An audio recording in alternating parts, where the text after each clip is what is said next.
Hi, Marcia Winshaw here again, and I'm looking forward to sharing with you today on a very important topic, and that is how to put people in the right seats on your team. There's a saying which says companies don't succeed, people do. And so, if that is so, it is essential to the strength of your team, therefore, to make sure that your people are in the right seats on the bus. When we say in the right place, we want to make sure that whatever role you give them enhances their strengths and skills. This is extremely important when putting people in the right positions on the team. And so let me just share the screen a little bit more. So no matter how good you are, you're not going to win if you're not in the right position. So think about a sports team.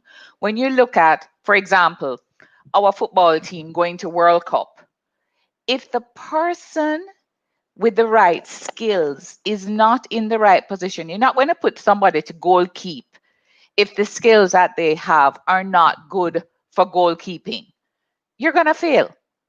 So no matter how good you are, you're not going to win if you're out of position. So really successful people are successful because they have found their place, which means you as the leader have made sure that you have put them in the right seats, or persons themselves when applying for jobs are ensuring that they're applying for a job that is a right fit. But sometimes people don't do that. And so if they aren't in the right seats, we as leaders have to be able to help them to determine and to find their right place in the organizations. So if this is a challenge for many companies and many teams, then why is it that leaders fail to put people in the right place?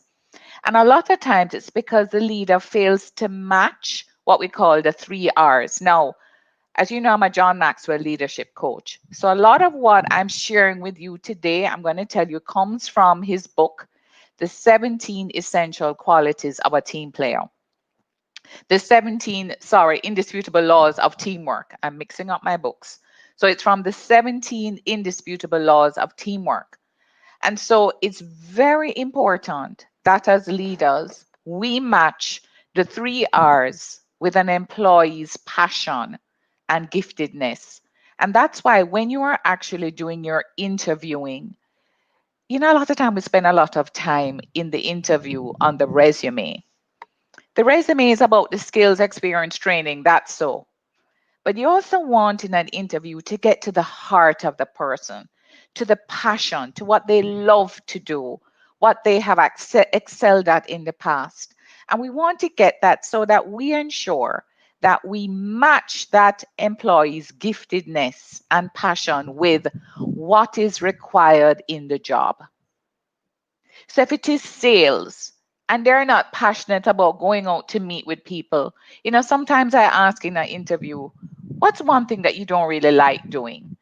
And we ask that way down in the interview, just to kind of, well, I don't really like selling. If you know somebody doesn't like selling, then you're not going to put them in a role that's going to have them interfacing with people because it's not their passion, or because they don't like networking, or they don't like socializing.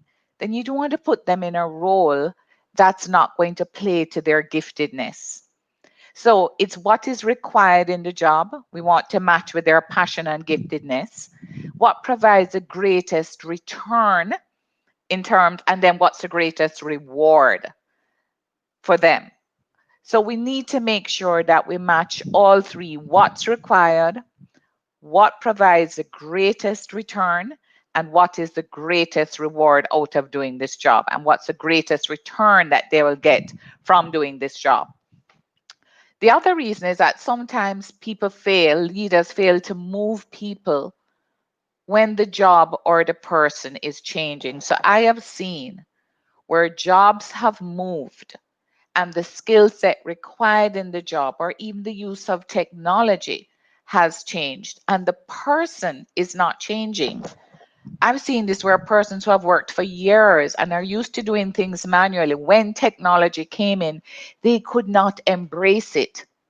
And as a result, they were challenged and the leaders failed to move them when the job changed or when the person is changing. So, what this means is that, remember, I said companies don't succeed, people do. It is our responsibility to ensure that we are making sure that the job can still be done effectively by the person doing the job, that we match it with their passion and their giftedness. And if the person's aspirations or attitude or interests have changed, then we need to make sure that we move people on. I remember when I used to be at Citibank, I remember one of my team members saying to me, and she was an amazing performer. And she said to me, Marcia, I think I really grasp this particular area very well. And I'm very interested in going into treasury. I just love the area of treasury and I'm curious about it. Now, one of the things I'm not going to do as a leader is to hold on to this person because they're great in this role, because I want to make sure that the job is still providing the person with the passion, with the interest, with the growth. So if they are evolving and changing, and as this person said to me, I want to treasure, I then picked up the phone and I called the treasurer later on and I said, this person is interested in looking at treasury as an area in her career. And I wanted you to know this so that if there are any openings in your area, you're aware that this person is interested. And eventually, an opening did come in, and I moved them into treasury. It meant that I would be without this skill set for a while, but I prepared for it. And why did I do that? Because it is better to have someone in a position that is something that they want to be in, they want to learn, and it's their passion now, rather than holding on to someone who is now lost the passion or the interest because they have now grown to their full potential in this role. It's something we need to be aware of. And you must also ask yourself as a leader, am I in the right place? And are my people in the right place? So why do I ask you first if you're in the right place? Because sometimes, even as leaders, we're in the role of CEO if we're the owner. So we are the owner. We may not be the best CEO at the point, but some of us who may be leaders in companies may have to ask themselves, am I in the right place myself? So in even looking at putting people in the right place on the team, you have to ask yourself first, am I in the right place? And then, are my people in the right place? Very important questions for us to ask. So I want to now go into how to put people in the right place. And I want to look at one of the laws that John spoke about, and that is the law of the niche. And here in the law of the niche, what he's saying is help people find their place. What are their strengths? So all players have a place where they're going to add the most value. So we need to look at what are their strengths. I just did a mastermind. You heard me say this the last time. And I finished a mastermind yesterday, which was on good leaders ask great questions. And one of them was when we were looking at the last question, which is how do we develop leaders? One of the things I said is, what are the strengths? And as leaders, what we need to do is to help people to identify what their strengths. There are many people on your team, especially younger persons, who are not aware of their strengths, of what their strengths are. And we as leaders need to help people to find out what their strengths are, what is their place. In many ways, we come from families and from a network where some people will tell you that, but not everybody has that kind of support. So, as leaders who are to serve our people, We need to help them understand what are their strengths. And then we need to set them up for success. And what that means is to put them in the place to use those strengths. So if you find that someone is very good on communicating with people and talking with customers, they're not very process oriented, then you want to put them in a role that will play to that strength. Or if you find that someone is very good on detailed work, they like to work by themselves, they like to crunch numbers, then we need to make sure that we are putting them in roles that play to those strengths and use those strengths. Or if they love marketing, then you want to help them to be on that side where they're helping you to create content and to communicate and educate customers, whatever it is. Put them in the place to use those strengths. We want to make sure that everyone is contributing the most. It doesn't make any sense to have people on the team with strengths that we are not utilizing. Now, there's this proverb which says, start children off on the way they should go, and even when they're old, they will not depart from it. So when you help people to find their place, you set them up for long-term success.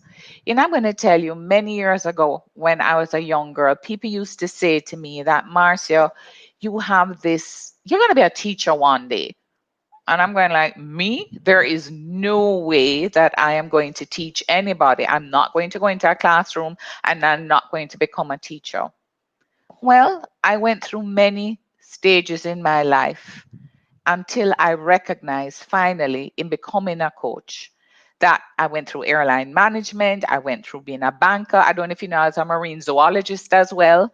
But there was always this strength that people identified, because even when I was going to university, how I would learn is that I would sit and teach the rest of my group the lessons that we learned. I had an innate ability to be able to grasp the things very quickly.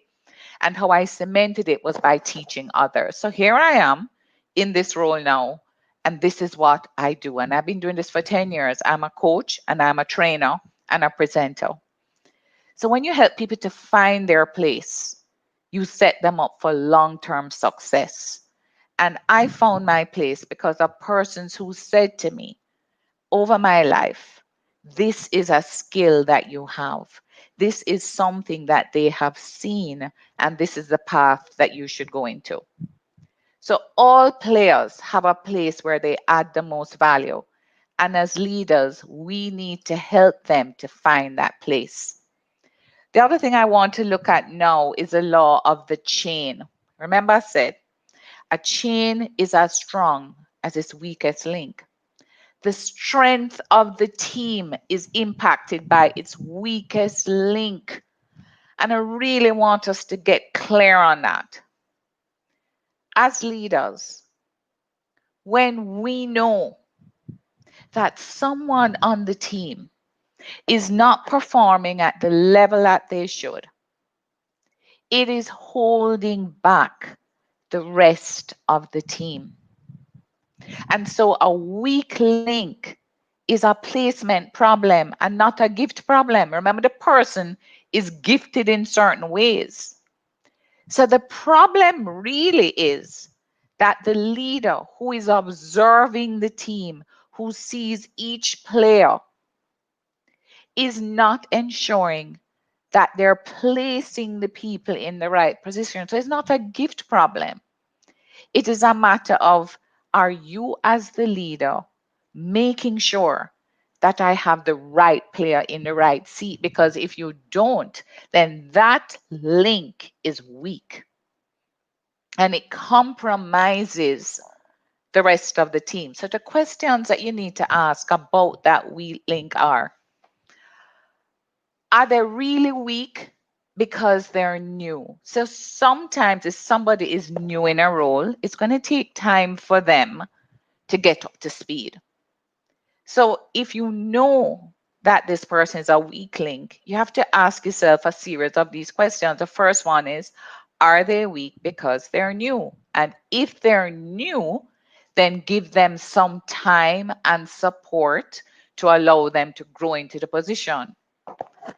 Are they weak? Second question, because they aren't growing. Now, I'm going to say something to you. There are some people on your team who just don't want to keep learning or growing. And a lot of people are saying, I need to motivate my people. I want to say that while that is something that you can do as a leader, it's more to inspire people because the motivation key is locked from within. They're not growing because they're not motivated themselves to grow. They have no goals or aspirations or anything. And a lot of times you ask people, what are your goals? Where are you going with your life? And they look at you. I've even had people who say to me, leaders who say to me that their team members said they're fine as they are. Well, that's not enough because if you're fine as you are and your team is required to go to the next level, then it means everybody on the team needs to go to the next level. So it's not enough to have somebody who says, well, I am fine as I am, because the team requires that they grow. So you motivate them through helping them to find some goal or aspirations that they want to achieve, which will cause them to want to grow. But if they aren't willing to grow, then you may have to say, then this is not the right place for you. The third question you ask is, are they weak because they lack people skills? If so, then teach them. So, one of the things, I just did a red belt team engagement program, engage and grow team engagement program with some leaders of a large company. And one of the things that we highlighted as being one of the issues why there's a lack of team engagement, why at least 20% of teams are engaged, which means 80% are disengaged. That's terrible. That if you have a team that 80% are disengaged. And one of the things that they said we need to do is to teach them the people skills, is to teach them the skills that they need to succeed. So again, your role as a leader to ask yourself is, are they weak because they lack the people skills? Then if so, teach them the people skills. Are they weak because they lack giftedness in this area? And if they're not gifted, naturally gifted in this particular area, passion, interest, then move them from this area because they're not going to succeed. So just to recap, the questions you ask about the weak link are they weak because they're new? Then give them time. Are they weak because they aren't growing? Then help to motivate and inspire them to want more, to be more. Are they weak because they lack people skills? Then teach them. And are they weak because they lack giftedness in this area? Then you may have to remove them. So, what happens when a weak link remains on the team? This I have seen on so many teams, and it drags down the performance of the team. So, when a weak link remains on the team, they're the stronger members on the team who identify the weak one, and they know this. So the strong members identify the weak one, and then the strong members, you may ask them to help the weak one. So some strong members will try to help the weaker person, but if this person displays any of the things I said before, that they're not willing to grow or they don't have the giftedness, then the stronger members, after a while of trying to help and recognizing that this person doesn't have the potential or the desire or the attitude or the ability, then they will come to resent the weak one. And they're going to resent the person because remember I said, success of the team. Think about a football team. If you have everybody and you want to win, and you keep saying that this particular person, every time we score, the opponent scores, he never ever blocks it. And you begin to resent him because he's not playing his role.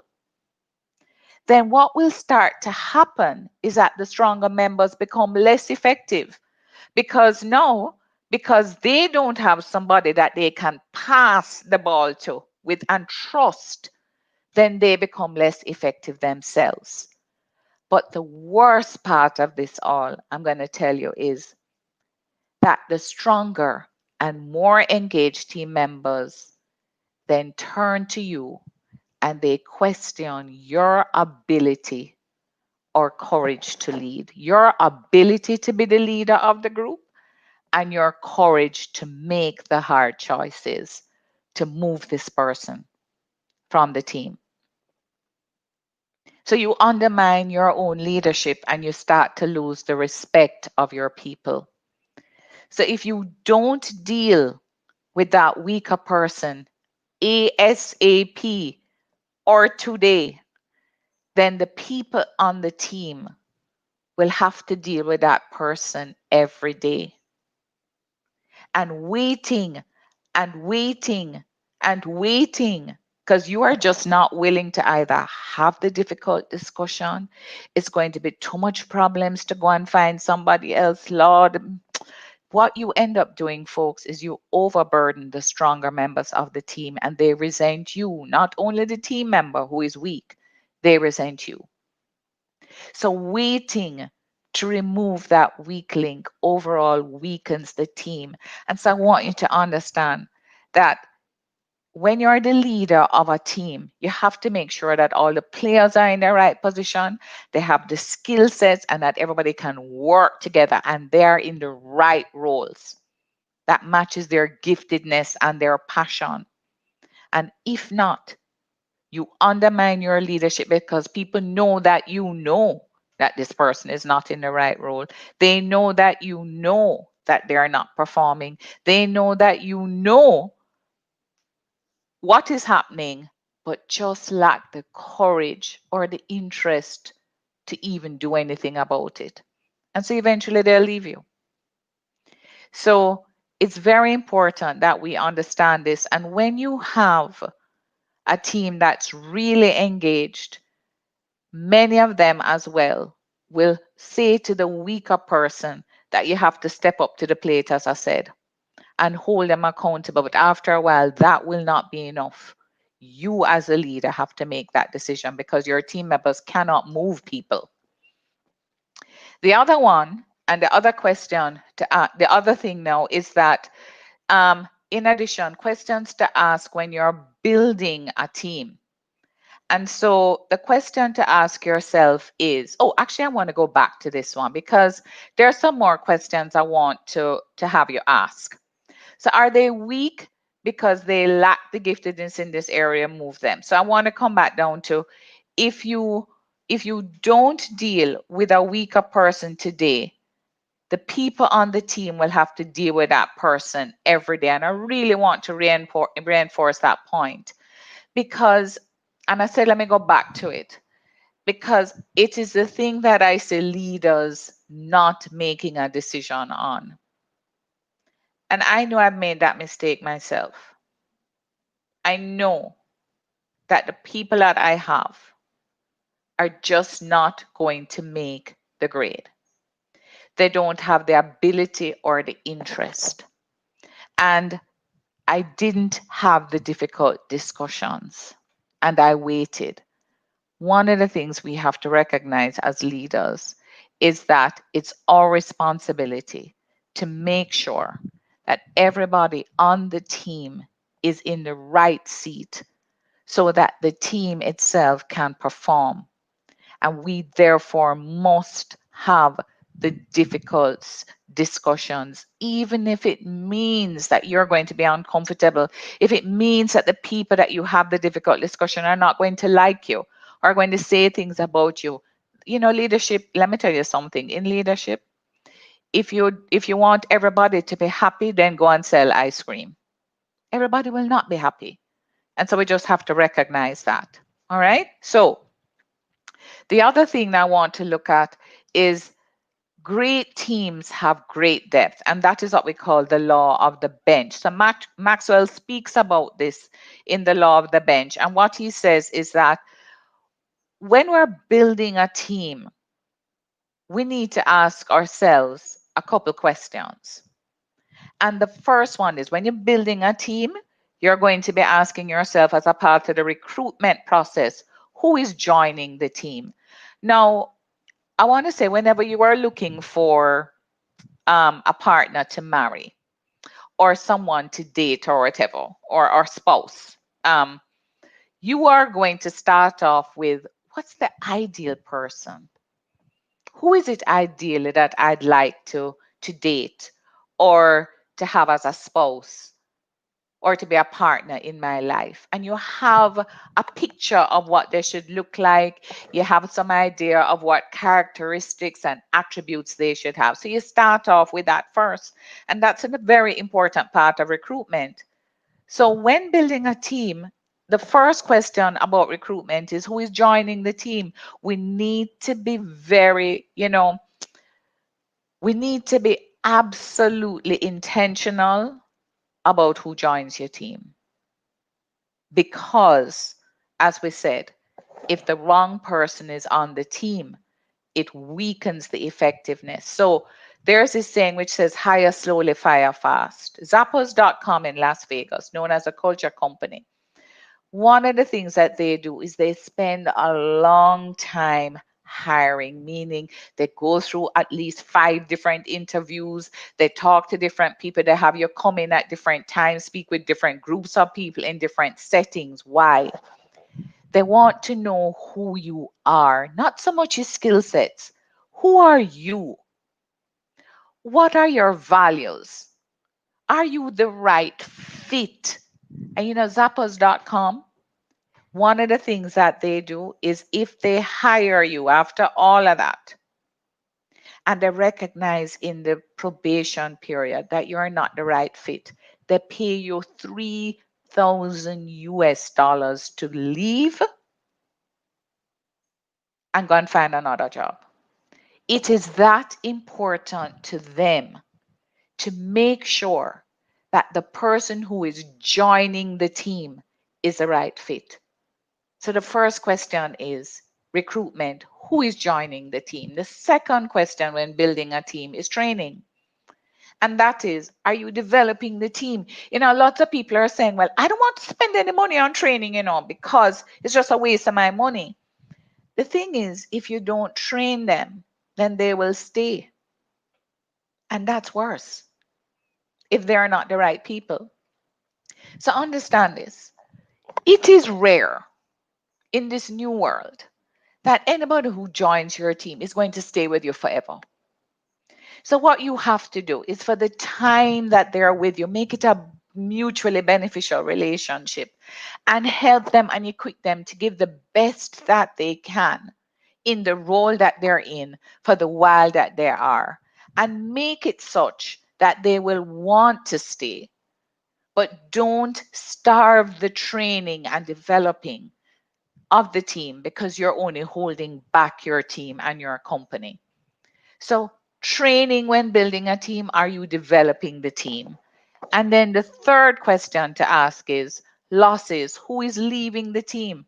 Look at who is leaving the team and why. Now, the good news is you can choose who you lose. So spend your time with the best people on your team and you will lose the worst. Now, a lot of times we tend to spend a lot of time on the worst people, on those people who need to be developed. But one of the things that Maxwell says is spend your time on the top 20%. Make them great.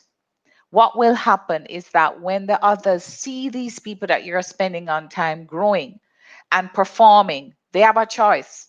They will either say, I want to shift my attitude and I want to step up to the plate and be like them. So I'm going to start sitting with them and learning from them and understanding what makes them such great team players that the leader is spending and investing time in them.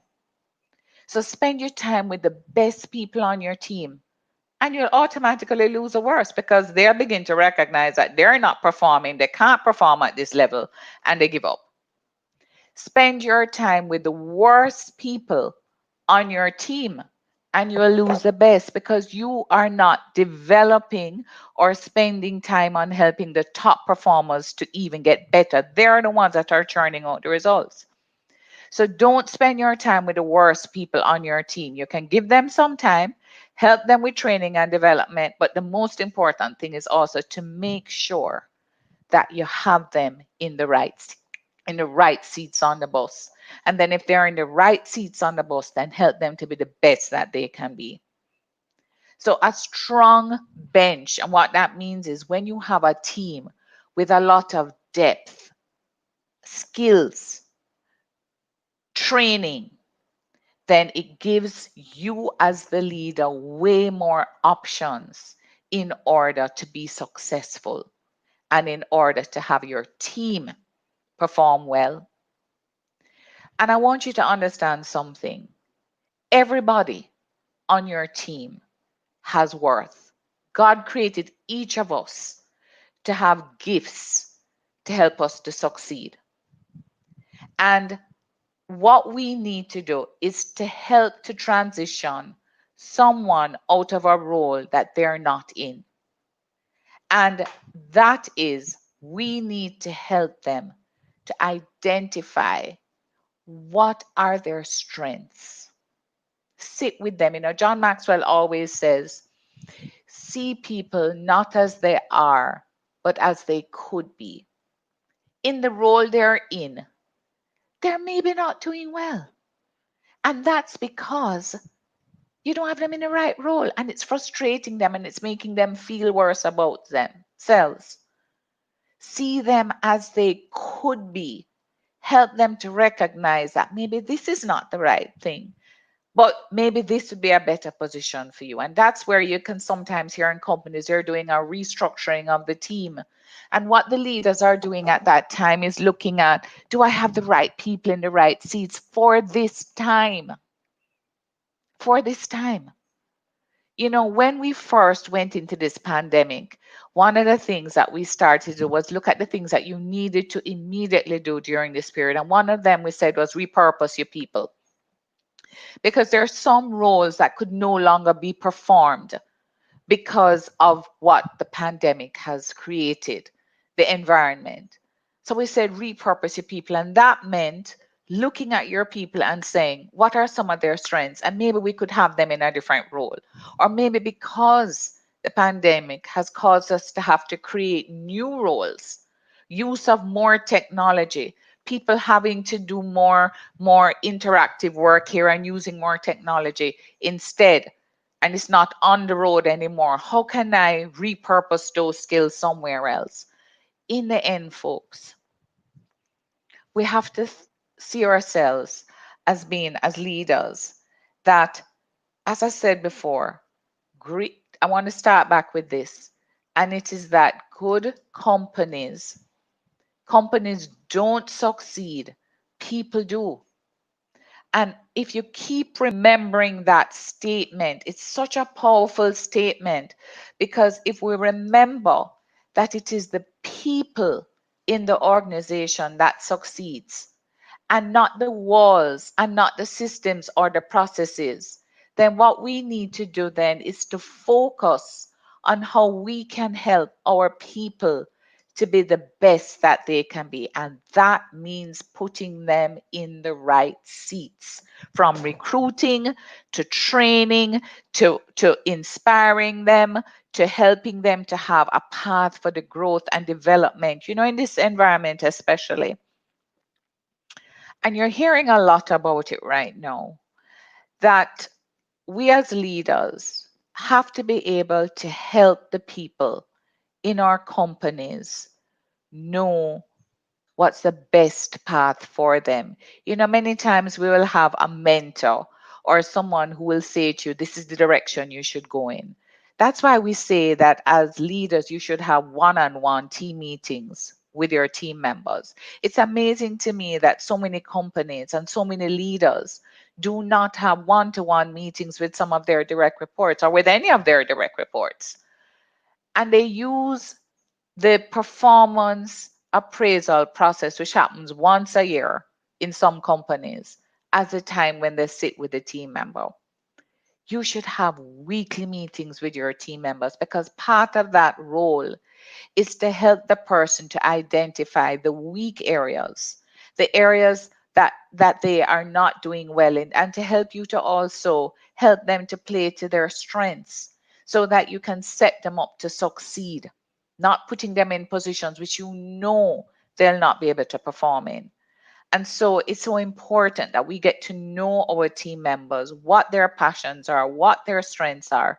Be that mentor, be that coach, be that leader that says, I understand that companies don't succeed and that it is people do.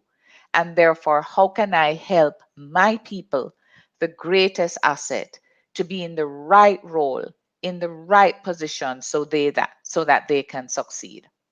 All right. So that's the end of the session today. I just want that was our tip for today, just making sure that we put the right people in the right seats on the bus. And whose responsibility is that? It's yours as a leader. So what I want to do now is to invite you to our candid conversation this Thursday, where we'll be speaking with Lucrolux Marketing, and we'll have Danielle Tate as well, who will be on our session on this Thursday. And it's going to be at 1 o'clock for a candid conversation with the Jamaica Chamber of Commerce as our partner. And so if you check on each of our Facebook pages right now, you will see the candid conversation that is scheduled for next week, for this week, Thursday. And this is a conversation that we'll be having about marketing. And it is this, I'm trying to make sure that we have the information here. So it's on our Facebook page. So we're going to be having Danielle from DRT Communications, and we're also going to be having Lucrolux Marketing, who will be as well on that live stream. So it's going to be Rickman Warren, the founder of Lucrolux Marketing, and Danielle Terrelong, the managing director of DRT Communications. I was just trying to find the ad, folks. So on Thursday at 1 o'clock, they'll be covering the whole issue of marketing, which right now, folks, is even more important now than ever before. In this extremely virtual environment that we're in, getting a message out is becoming even harder.